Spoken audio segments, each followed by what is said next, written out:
അസ്സലാമു അലൈക്കും വറഹ്മത്തുള്ളാഹി വബർക്കാത്തുഹു. അഷ്ഹദു അല്ലാ ഇലാഹ ഇല്ലല്ലാഹു വഹ്ദഹു ലാ ശരീക ലഹു വഅഷ്ഹദു അന്ന മുഹമ്മദൻ അബ്ദുഹു വറസൂലുഹു. അമ്മാ ബഅദ് ഫഅഊദു ബില്ലാഹി മിനശ് ശൈത്വാനിർ റജീം. ബിസ്മില്ലാഹിർ റഹ്മാനിർ റഹീം. അൽഹംദുലില്ലാഹി റബ്ബിൽ ആലമീൻ അർറഹ്മാനിർ റഹീം മാലികി യൗമിദ്ദീൻ. ഇയ്യാക നഅ്ബുദു വഇയ്യാക നസ്തഈൻ. ഇഹ്ദിനസ് സിറാത്തൽ മുസ്തഖീം സിറാത്തൽ ലദീന അൻഅംത അലൈഹിം ഗൈറിൽ മഗ്ദൂബി അലൈഹിം വലദ്ദാല്ലീൻ. സ്നേഹബഹുമാനമുള്ള സഹോദരങ്ങളെ, നമ്മുടെ പ്രിയങ്കരായ ഇമാം ഹസ്രത്ത് ഖലീഫത്തുള്ള മുനീർ അഹമ്മദ് അസീം അയ്യദഹുല്ലാഹു തആല ബിനസ്രിൽ അസീസ് 2020 ഫെബ്രുവരി മാസം 7-ാം തീയതി നടത്തിയ ജുമുഅ ഖുത്ബയുടെ പ്രസക്ത ഭാഗങ്ങളാണ് ഇന്ന് കേൾപ്പിക്കുന്നത്. ഇസ്ലാം നമ്മോട് എന്താണ് ആവശ്യപ്പെടുന്നത്? ഈ ജമാഅത്ത് മറ്റ് ജമാഅത്തുകളിൽ നിന്നും അല്ലാഹു തആല ഈ നൂറ്റാണ്ടിലേക്ക് ഉയർത്തിയതാണ്. ഇതിലൂടെ മറ്റ് ജമാഅത്തിൽ നിന്നും ഈ ജമാഅത്തിനെ വേർതിരിച്ചറിയുന്നതിന് വേണ്ടിയാണ്.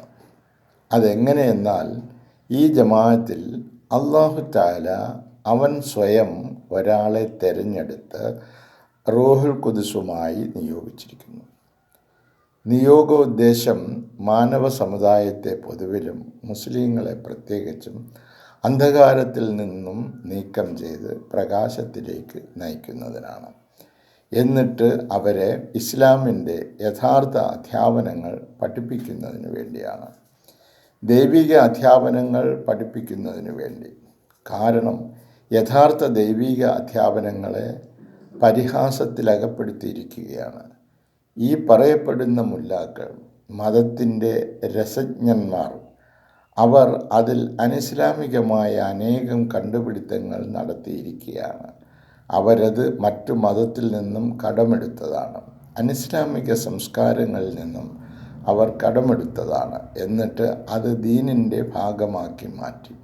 അതായത് അള്ളാഹുവിൻ്റെ ദീനിൻ്റെ, ഇസ്ലാമിൻ്റെ ഭാഗമാക്കി മാറ്റി.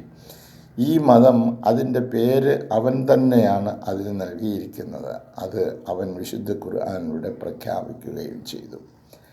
ഇന്നത്തെ ദിവസം നിങ്ങൾക്ക് നിങ്ങളുടെ മതത്തെ ഞാൻ പൂർണ്ണമാക്കി തരികയും എൻ്റെ അനുഗ്രഹത്തെ നിങ്ങൾക്ക് പൂർത്തീകരിക്കുകയും ഇസ്ലാമിനെ നിങ്ങൾക്ക് മതമായി തൃപ്തിപ്പെടുകയും ചെയ്തിരിക്കുന്നു.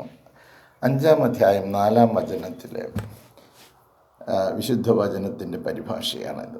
ഇനി നിങ്ങൾ ഇതൊന്ന് നോക്കിക്കാണുക. എങ്ങനെയാണ് അല്ലാഹു തആല അവൻ സ്വയം തന്നെ ഈ മതത്തെ സമ്പൂർണ്ണമാക്കിയതെന്ന്, അവൻ്റെ അനുഗ്രഹം എങ്ങനെയാണ് നമ്മുടെ മേൽ പൂർത്തിയാക്കി തന്നതെന്ന്.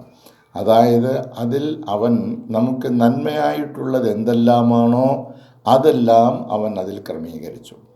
ആയതിനാൽ നമ്മുടെ ജീവിതം അവനെ അനുസരിച്ചു കൊണ്ട് ജീവിക്കുവാൻ നമുക്ക് സാധിക്കും. അവൻ തന്നെയാണ് നമ്മുടെ സൃഷ്ടാവ്. അവൻ്റെ പ്രവാചകൻ മുഹമ്മദ് മുസ്തഫ സല്ലല്ലാഹു അലൈഹി വസല്ലമയെ അനുസരിച്ചു കൊണ്ടും നമുക്ക് ജീവിക്കുവാൻ സാധിക്കും. അവനതിൽ വിശുദ്ധ ഖുർആനിൽ ഒരു കൽപ്പനയല്ല തന്നത്, 7 കൽപ്പനകളുമല്ല നൽകിയത്, മറിച്ച് 700 കൽപ്പനകളാണ് നൽകിയത്. അതും നാം അനുസരിക്കേണ്ടത് തന്നെയാണ്, അതിനെ പിന്തുടരേണ്ടതുമാണ്. ഇതേ ഗ്രന്ഥത്തിൽ തന്നെയാണുള്ളത് നമ്മുടെ എല്ലാ പ്രശ്നങ്ങൾക്കുമുള്ള പരിഹാരവും. എല്ലാ പ്രതിവിധിയും നമുക്ക് പരിശുദ്ധ ഖുർആനിൽ കണ്ടെത്തുവാൻ കഴിയും. ഇക്കാരണത്താലാണ് ഇസ്ലാമും വിശുദ്ധ ഖുർആനും ഒരുമിച്ച് സഞ്ചരിക്കുന്നത്. കാരണം അത് അന്തിമമായതാണ്. ഇനി ഇസ്ലാമല്ലാത്ത മറ്റൊരു അന്തിമ മതമില്ല.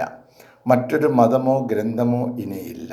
കാരണം വിശുദ്ധ ഖുർആൻ സമ്പൂർണ്ണ ഗ്രന്ഥമാണ്. ഇസ്ലാം അവൻ തൃപ്തിപ്പെട്ട മതവുമാണ്. അതുകൊണ്ടാണ് അല്ലാഹു തആല പറഞ്ഞിരിക്കുന്നത്, മതമെന്ന നിലയിൽ ഇസ്ലാമിനെ സംതൃപ്തിപ്പെട്ടിരിക്കുന്നു. അൽയൗമ അക്മൽതു ലക്കും ദീനക്കും വഅത്മംതു അലൈക്കും നിഅമതി വറളീതു ലക്കുമുൽ ഇസ്ലാമ ദീന. അപ്പോൾ ഇസ്ലാമിനെ മതമെന്ന നിലയിൽ അല്ലാഹു തആല തൃപ്തിപ്പെട്ട് നമുക്ക് തന്നിരിക്കുകയാണ്. ഇന്ന് ഈ മതത്തിന്, ഇസ്ലാം മതത്തിന് എന്ത് സംഭവിച്ചിരിക്കുന്നു? ചുരുക്കി പറഞ്ഞാൽ ഈ മതത്തിലെ പണ്ഡിതവർഗത്തെ നാം ഇന്ന് കാണുന്നത്, ഈ മതത്തിലെ വലിയ പണ്ഡിതന്മാർ എന്ന് പറയുന്നവർ ഇസ്ലാമിൻ്റെ സംശുദ്ധമായ അധ്യാപനങ്ങളെ ചവിട്ടി മെതിച്ചിരിക്കുന്നു. അതായത് ഇസ്ലാമിക അധ്യാപനങ്ങളെ അവർ എല്ലാവിധ നൂതന നിയമങ്ങളും ചട്ടങ്ങളും ഈ മതത്തിൻ്റെ പേരിൽ കണ്ടുപിടിച്ചിരിക്കുന്നു. അത് ഒരു രീതിയിലും ഇസ്ലാമിൻ്റെ അധ്യാപനങ്ങളല്ല താനും. അതവർ ഇസ്ലാമിൻ്റെ പേരിൽ നടപ്പാക്കിക്കൊണ്ടിരിക്കുന്നു. ആയതിനാൽ ഇന്ന് ഇസ്ലാം അതിൻ്റെ യഥാർത്ഥ രൂപത്തിൽ നിന്ന് അകന്നു പോയിരിക്കുന്നതിനാൽ അതിൻ്റെ യഥാർത്ഥമായ രൂപം അല്ലാഹു തആല അവൻ്റെ സൃഷ്ടികളായ മനുഷ്യർക്ക് കാണിക്കുന്നതിന് വേണ്ടി ഓരോ നൂറ്റാണ്ടിലും സംവിധാനങ്ങൾ ഏർപ്പെടുത്തിയിരിക്കുന്നു. ആ സംവിധാനത്തിൻ്റെ തുടർച്ചയായിട്ടാണ് 15-ാം നൂറ്റാണ്ടിൽ അല്ലാഹു തആല അവൻ്റെ ഖലീഫയായി ഈ വ്യക്തിയെ നിയോഗിച്ചിരിക്കുന്നതെന്ന് അദ്ദേഹം ലോകത്തോട് പറയുന്നു.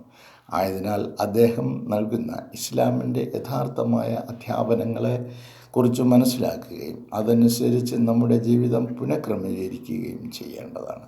അതിനുള്ള സൗഭാഗ്യം അല്ലാഹു തആല നമുക്ക് ഓരോരുത്തർക്കും നൽകി അനുഗ്രഹിക്കട്ടെ. ജസാക്കുമുല്ലാഹ് അഹ്സനുൽ ജസാ. എല്ലാവർക്കും ജുമാ മുബാറക്ക് നേരുന്നു.